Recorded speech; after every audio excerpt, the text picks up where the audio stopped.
The best lawyers aren't found in the big law firms. They're found in the stories of those who left.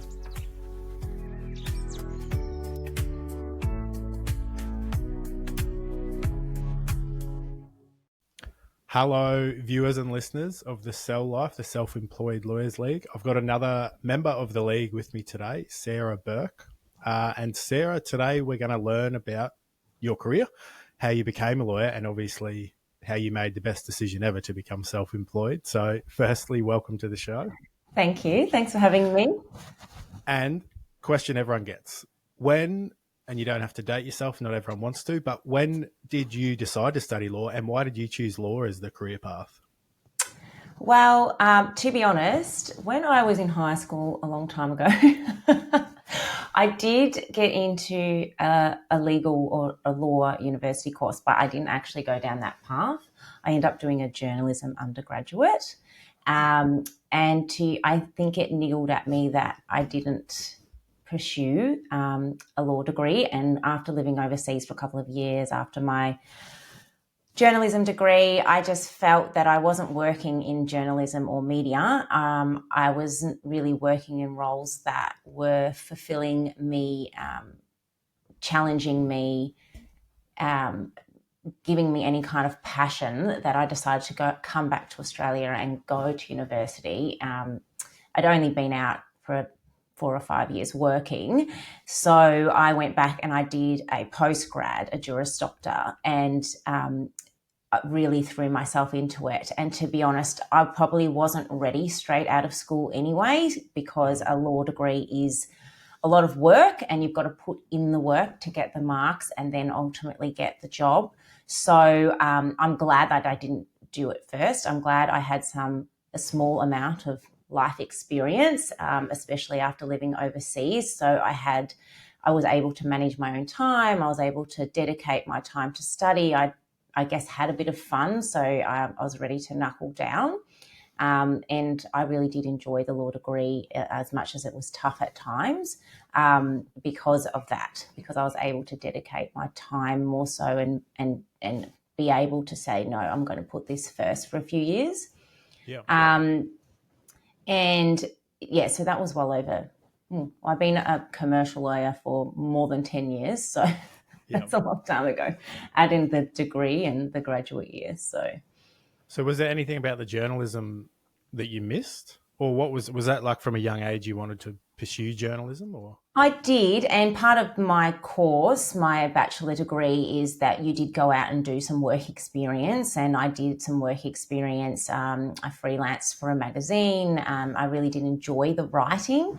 I did some work experience at a local news studio, and I always thought that I wanted to go into TV, but after doing the work experience, and I had some realizations at that time that perhaps that is not what I liked, and I still enjoyed the writing, but I saw it more as a hobby than a job. So I kind of did that on the side when I worked in community relations or marketing type roles, as sort of more of a hobby or passion in some ways, but I couldn't see myself doing that 9 to 5.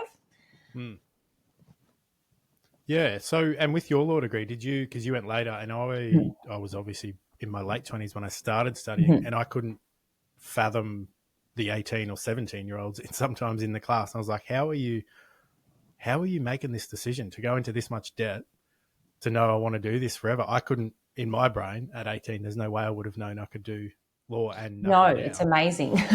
I'm very impressed with them. And yes, I was also in my later 20s, and there were some people who basically had done an undergrad and then went straight into the Juris Doctor after their undergrad. So even more so, they'd already committed to one bachelor degree and then went straight into the Master's Juris Doctor for another 3 years. And I was again really impressed with their dedication to become a lawyer, because they hadn't necessarily gone out and worked in the real world and had that realization like I had is like, hang on, this job is not what it's all meant to be. This is not what I want to do with my life. I don't like this.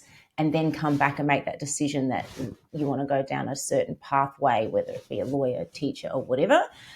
So, I am very impressed with people who come straight from school, become a lawyer, and then stay with it without having gone out and seeing what else there is. Yeah, yeah. And so for you, while you're studying, did you work in firms, or was it finish the degree and then get your first job? Well, I actually worked for the Australian Tax Office for full time in their customer service and training in that area for a couple of years. However, then towards the end of my degree, because I really wanted to get it finished within 3 years, I decided to leave that full-time role and just really go like I did the last year. I did over units to get finished. I remember having 2 exams in the one day. And then I just worked at Allen's as a casual in that respect, because I'd saved up enough money working full-time the first few years, and it was really tough working full-time and studying. So I was like, I just need to get this finished. And so I did it that way and just managed to get it done, and then got a job at Maddocks straight away out of it. So I didn't do a clerkship or an internship type position, which was a bit of a gamble. But at the time I was working at the time when we were applying for all the clerkships, and I didn't think I'd be able to afford to take 4 weeks off. So I was just, I guess, lucky, or perhaps I'm not sure. There was 5 market positions when I came through as a graduate, and I got one of those. So I guess in some ways, yes, you were in a big pool of people fighting for jobs when you hadn't done a clerkship, but it was just practicalities for me. I couldn't do one. Yeah. Well, and I'm assuming the life experience would have to play into their decisions why they wanted someone like you. And so did you pick commercial practice, or was it just that was the available group at Maddocks? No, I did. Yeah, I did pick commercial pathway. I have to be honest, I enjoyed criminal law at university a lot, evidence as well. However, I just knew me personally wouldn't be suited to that. So I went down the commercial path and found that I really enjoyed contracts just from my graduate year. I actually thought I would end up in litigation, because because I had that, like, I enjoyed learning about the rules of evidence. I enjoyed all the sort of civil procedure type subjects. So I thought I would go down that path. But once I got to the law firm and did some real work, I realised perhaps I more suited to contracts. Yeah. And did you find, was practicing as a lawyer, was there a big difference from studying to become a lawyer? Heaps. It's not like Suits. I may still get friends ask me that, and I'm like, it is nothing like Suits. If you think standing around and eating chocolate frogs is like Suits, sometimes in the late hours, it's certainly not as glamorous. But it's so different. University is very theoretical, and I openly admit, like, I enjoyed reading cases, but how many cases I get to read now is very low. And if anything, you're trying to get through it faster. But you sort of need that grounding for just sort of know where the positions or the legal positions are coming from when you get into the firm. However, I think it would be good if you could have a bit more practicality in some of the subjects, perhaps even in the sort of more later years of your study. Of course, you need the theory to begin with to know the stepping stones, but then perhaps there's some practical course work that you could do, because we do the practical legal training courses now, and they're very more focused on the practical. So perhaps a bit of a mix of the two would work really well. Yeah. And so for your career, so you went private for a few years and then moved in-house. Was that, again, a conscious decision, or a job came up and you thought, oh, that might be interesting? I just felt that my time at the firm had run its course to an extent, and I was looking for a change. I also was thinking about starting a family, I'll be completely frank. And I thought, before I do that, if I do want to move, I need to move first. And I was again, when I was looking, there was some really great jobs. I was lucky the position that I had at Maddocks, we had done a lot of commercial contracting and we often went on secondments. So I had a bit of experience of what it's like to work in-house, whereas perhaps you wouldn't know that so early on. So I knew that I really enjoyed that from being on a secondment, that it's sort of, you got to be you're part of the team, working towards something sometimes. And so that's why I knew I wanted to go down that pathway rather than stay at the firm. And then when I was looking, I was lucky that Telstra was looking for someone who had commercial contracting experience at the time. And when I looked into it, they had a really big legal team. It wasn't going to be sort of the position where you could master everything quickly, which I always love a challenge. And I went to Telstra, and I didn't really look back because it was really great. It was a great experience. I got to do lots of different things. I was really challenged. They were very supportive of me. And that has, I think, working in-house at a big in-house team had made me a better lawyer sort of quickly, because you are, as I said, you can become part of a team. You're working on a lot of different things. It can be quite varied. You learn how to be commercial and practical as well as legal. And that, I think, without having going in-house, probably I maybe wouldn't have gone to this point of starting my own work and my own practice, because that really gave me the more confidence in myself. And so, because I'm trying to learn more about, particularly, and Courtney's good at teaching me about women in professional workplaces. But for you, when you made a career choice, is it because you felt traditional firms it just wasn't an option for you to stay there and have a family?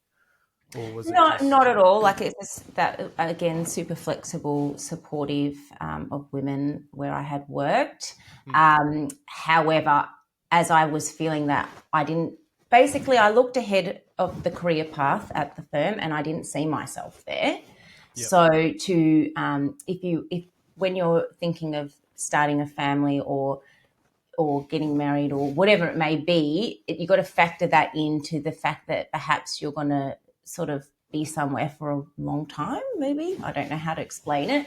And that if you do want to make a career move, you probably need to do that first. That's how I felt. I don't know if that's true, because it's not like you can go and make a career change for a part-time role, for example. You've got to start full-time, and then maybe you might get that opportunity. There are part-time jobs, but in terms of a career change at that time, I don't think that would have been possible. And I didn't even know, who even knows when you're going to have children or whether you're going to work part-time or full-time. At that point, I had no idea what I would want in that regard. It was just more that it may be in the future. And if I'm looking to make a career move, I probably need to think about that sooner rather than later, because I don't know what will happen after that time. Yeah. No, You've thought, that's thinking, very, very long term, which obviously, as a lawyer, that's a very handy skill set to have. So 7 years, I'm just looking because I'm on your LinkedIn right now. 7 years at Telstra. Yeah. And then was there anything in between, or did you go straight into SLB Legal? Well, no, I took a break. So I did not have the plan to start SLB Legal when I resigned from Telstra. I just needed to step out. I had a young family. My husband had two very busy businesses, which meant he worked away at times. And I just couldn't do the juggle the way I wanted to at the time. And I just knew that it was time that I needed to take a break and have a think and reassess. And to be honest, at that time, I didn't know if I wanted to continue being a lawyer. I didn't know if it was going to ever suit the family, and I didn't know if how can we work in together as a team in my family if everyone is working the hours they're working. And I mean, I was only working part-time, so even so, it was just more, we had childcare, we had kinder, we had school. My husband couldn't do any of the dropping off or picking up because at that time he wasn't located where he was working, could be an hour or an hour and a half to get home. So it just wasn't working for us.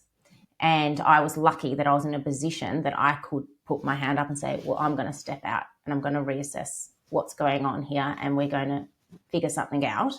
And I honestly thought I would take a lot longer to just work out what I was going to do. Because as I said, having a young family, it was very busy. And as soon as I stepped out of work, I wasn't using childcare and things like that as much. So I had 2 young boys at home a fair bit of the time, running to and forth from school. It's a full-time job being a parent, even when there's 2 of you. So I certainly wasn't sitting around having cups of tea. I was very busy doing that.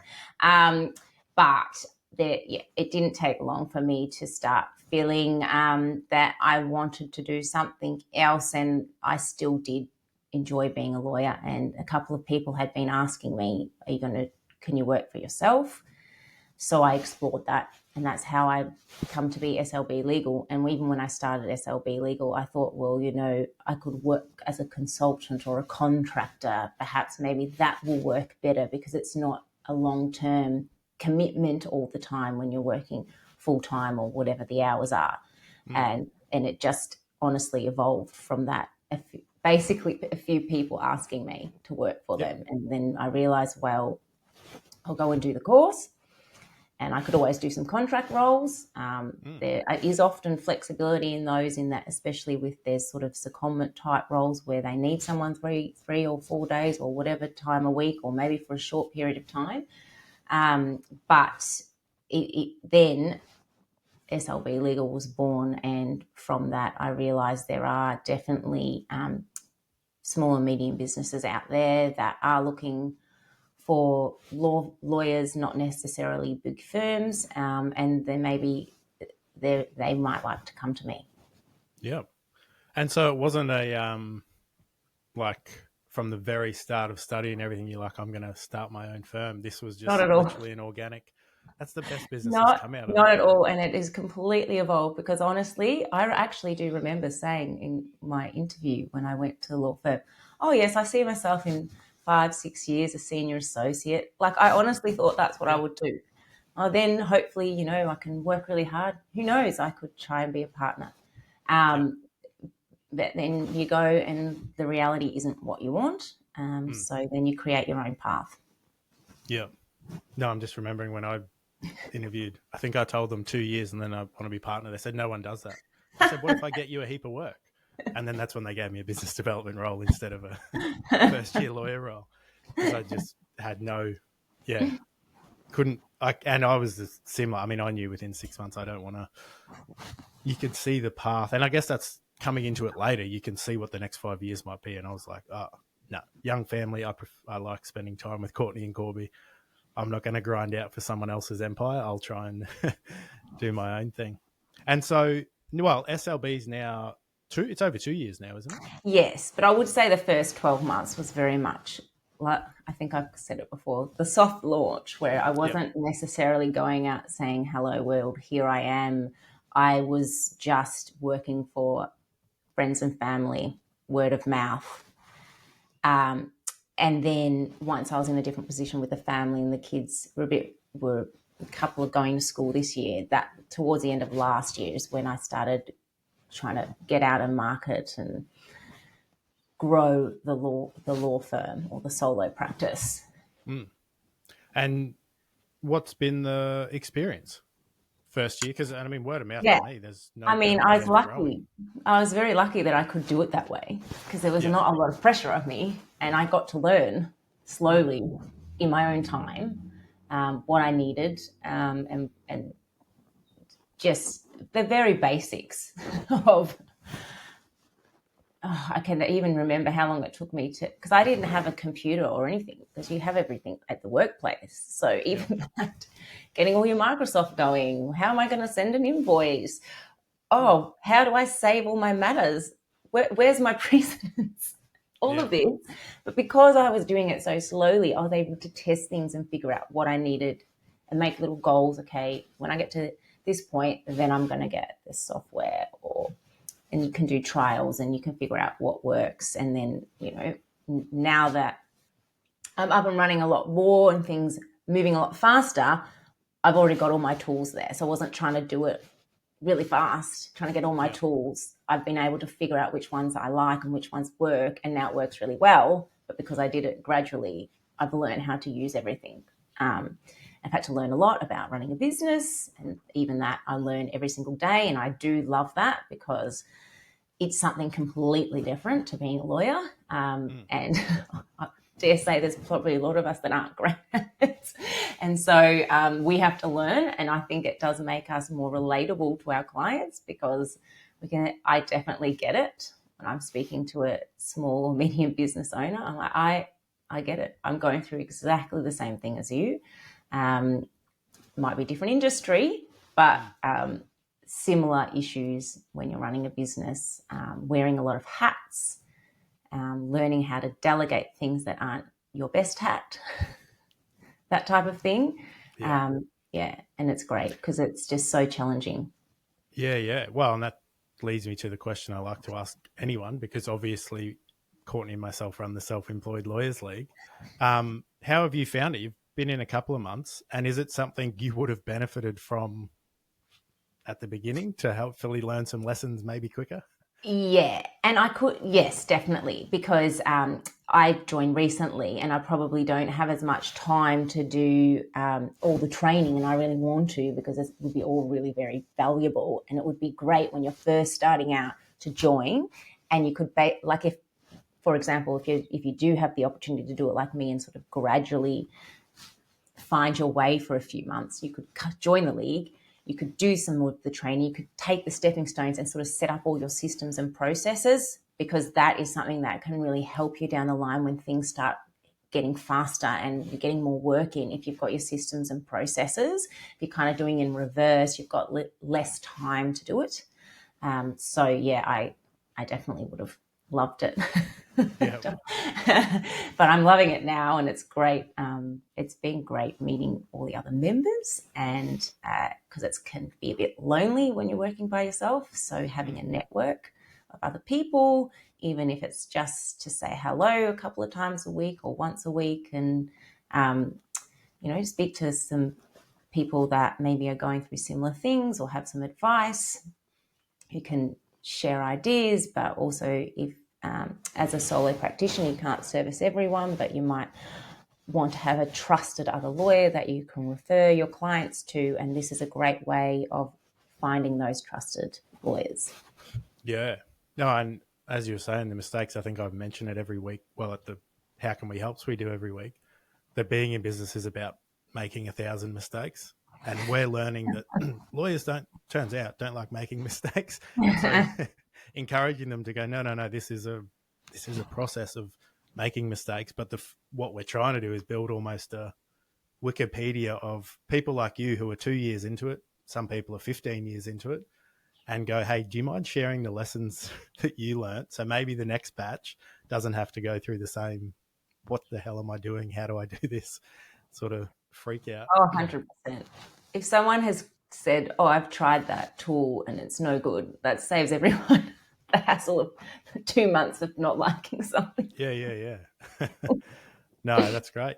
And so, well, SLB, as it continues to evolve, do you now have a future plan for it? And you've said small to medium enterprises. Mm-hmm. Are you servicing nationally or just servicing Victoria? Or no, I can service all around Australia, because commercial law and contract law, a lot of the time, it's not necessarily bound to a border. Yes, there can be different legislations, but often you know of them or can get up to speed pretty quickly, because they are similar in many respects. And then, of course, you've got all the corporations and Australian consumer law that kind of cuts across. And in terms of, I'd like to scale up more. And I still have that in my my first business plan that I did. That the first step it would be to have another lawyer, and then maybe keep growing that way, and so that we can service more clients in more ways.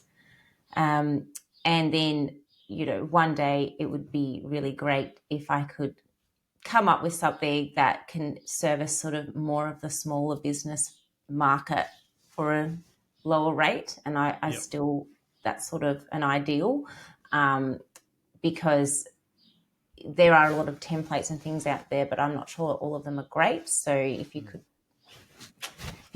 crack that code, I think it would help small business a lot. Yeah.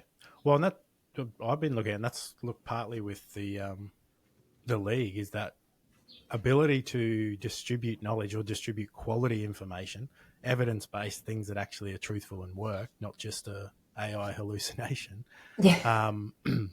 to as many people at the lowest cost. And I think there's got to be some sort of way, like how at the moment you've got a steady client base. Are you incorporating AI to be able to service more people more economically, or how are you approaching it at the moment? I don't really find the AI tools that I've tested are great. Like, I do a lot of customized drafting, customized negotiation, a customized sort of deals. I mean, ultimately, law for forever, or maybe not forever, but there's always been something called a precedent, for example. And I still have clients say, oh, you would just have a template for that. There's not been, I cannot remember one time, even as a graduate, where I took one precedent or one template and did not amend it at all. Yep. It just does not. Every single time, even when you're reviewing or refreshing something, you need to customize it. Otherwise, it's not going to protect the clients the way they want to be protected. So AI at the moment probably just, maybe it's more, it needs to be trained better, or whatever that is. I'm not a technical person, but it just doesn't know. It's like a person. You don't know what you don't know. Years of experience can't be replaced, because it's the questions you ask. It's the interrogation. So perhaps it's a role of interrogation, but it could maybe save time in terms of, for example, getting you started on, maybe you're having trouble writing an email to someone, but you could never just use it as that, because even so, it may not be correct. And also, it's not going to draft in your voice. It's not going to think of that sort of human element, in my experience. No. But I don't do. Maybe if you do sort of litigation, you've got like huge discovery. I'm sure it's great with stuff like that, because it's really good at, from what I've been demonstrated, reviewing something like quite a large document and summarizing that, or finding a pinpoint for you, and that would be a great time saver. Well, and the chronologies, and that's from what, like Dickie's shared. He thinks it's sort of like having an army of a couple of junior lawyers, but now he can do that there, which lowers, in terms of litigation, nearly. And in research, I've used it in some of the research databases, and so when it's taking it from something that you already know and trust, like LexisNexis or what's the other one, routers, then at least it's looking through those databases. So yes, that would be like, I spent countless hours as a graduate and a first year researching. But to be honest, none of that was ever billable anyway. Yeah. So it would save the time, and then maybe they can do other tasks, and then that would be more efficient. But in terms of it being able to sort of draft a whole contract, I'm yet to see that it does a great job at that. No. Maybe controversial. Well, no, because the contract, the thing I say, and that's the salesman in me, when someone says, "Oh, just give me a precedent or a standard one, so it's cheaper." Say, "Oh, sorry, I didn't realize you just wanted to be an average business, and you were the same as 99." Like, if you're going to be the same as everyone else, sure, use the cookie cutter approach. But I thought you were unique. They go, yeah, true. So your business, you're going to have a different approach. And the only way to do that is through discovery. Because to me, contracts are, they're storytelling. How do we want this relationship to evolve over time? And we're effectively predicting it, that if you do this, then I'm going to react like this, and we're going to, it's sort of future telling the thing, which needs, contracts are only for humans to humans. We're not contracting with an AI. So it's going to be humans. I can't see why we wouldn't be involved in the future, I hope. Oh, honestly. And as I said, it's also like, it almost will create this role of the interrogator of a human who's going to be checking it, like whether it's going to help with things like cybersecurity policy or cybersecurity training. Well, you will still need someone human checking that what it's decided is correct, and that person really is going to need that real inquisitive mind, and also, I guess, cynical, coming up thinking this is wrong, not assuming it's right. And that actually will create, there will definitely need to be checks and balances for any kind of thing that it does. So I don't think it'll fully replace. It might just create jobs. And then, like you say, in terms of a contract, someone told me early on, it's a jigsaw puzzle. You've got all the pieces fit together. You take something out, then you're going to miss a piece of the jigsaw puzzle. And it's true. And it evolves. And even as you're drafting it and talking with your client, more will come into it that perhaps you weren't expecting from that start of that, when the first question was, can you create me a contract, as opposed to what you get at the end. And there's a lot of meetings and conversation in between to get them that end piece. So I'm not sure if it's going to be good at doing a jigsaw, but maybe it'll be great at doing the first, like you say, maybe it can do a really fast, quick template, and then you go in and you fix it perhaps. Yeah. No, and I think that's really the value of people when they get a lawyer to draft a contract. I don't think it's not the piece of paper at the end. It's actually the lawyer, as you said, interrogating or asking the business owner, where are you in 2 years? Where are you in 3 years? And it actually helps a business owner actually properly think through their decisions, which they don't often do. They do it financially with accountants, but from the risk side and the just strategic advantage side, to me, they don't do it enough. And that's why I think there's a high failure rate, unfortunately, in small businesses, because they're not getting that. You know, Telstra had a team, people like you, an entire team. That's why Telstra's not going a lot. Anywhere. Yeah. Whereas small businesses go, I can't. So it's very cool, what your aim and goals are. All the corporate, they all have in-house legal teams, and it's a bit like recently someone said this to me, and it's kind of true. Like, you outsource your IT, you have an IT department, maybe you've got an IT managed service provider, like look, if something goes wrong with my computer, I don't really know what to do. Yet no one thinks about, the other parts of a bigger business, like the legal department they have, like the marketing department they have. So why not outsource that as well and have those phone a friend help like you do with the IT? Because it can be there. You just got to find the right relationship.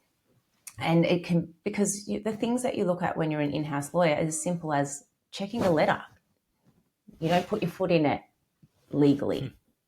And that doesn't take a long time. And, I would do that. I do that sometimes for clients who want that sort of outsourced in-house support. And I think sometimes as a small or medium business owner, they maybe think that that lawyers only want the really big matters, but not necessarily. And that's sort of doing small things as well. You really get to know one another, and everything gets more efficient all the time because you're learning so much about one another. Yeah. Well, and the throughout the massive journey. companies. Yeah. Well, they start. I remember listening to. He's the chairman of Hutchinson Builders now, but he was telling the story of Hutchinson Builders was his granddad, who happened to be a carpenter and started building. And then 2 years later, he got a council contract. And then basically from there, Hutchinson's has become this. But it all started from a small business, often just one person going, I've had enough, I'm going to start my own thing. And that's what I tell anyone, that from little things, big things grow. These small businesses, the ASX listed companies, they all came from a small business at some point. And if you're the lawyer who helps them on that journey, you might build your own massive client base of massive clients just by helping them at the start. Well, you never know. But I also just really enjoy seeing clients on the journey and hearing about all the different businesses and ideas that people have, all the amazing ideas people have about how they can make money and create a business, and the passion, like how people have turned their passion into not only a job but a successful business, is always so inspiring. And I guess as a lawyer, you get to have a bit of a front row seat at times, and that is so interesting and so enjoyable, and probably one of the main reasons that I continue on with SLB Legal rather than going back to the workforce is just the amazing things that people do. Yeah, and you get to be a part of it. Well, on that, before we end, what is the best way if we've got some SMEs, some business owners, or some other lawyers who want to pick your brain about things? What's the best way to get in touch with you? Well, I do have a website, slblegal.com.au, and there's a contact form on there. And I also put blog articles and tips on there. And I'm on LinkedIn, Sarah Burke, and you can call me on 1300 091 014. Fantastic. All right. Well, we'll leave it there, but I'm sure we'll have you on as you continue to scale. Thanks for joining the show, Sarah. Thank you.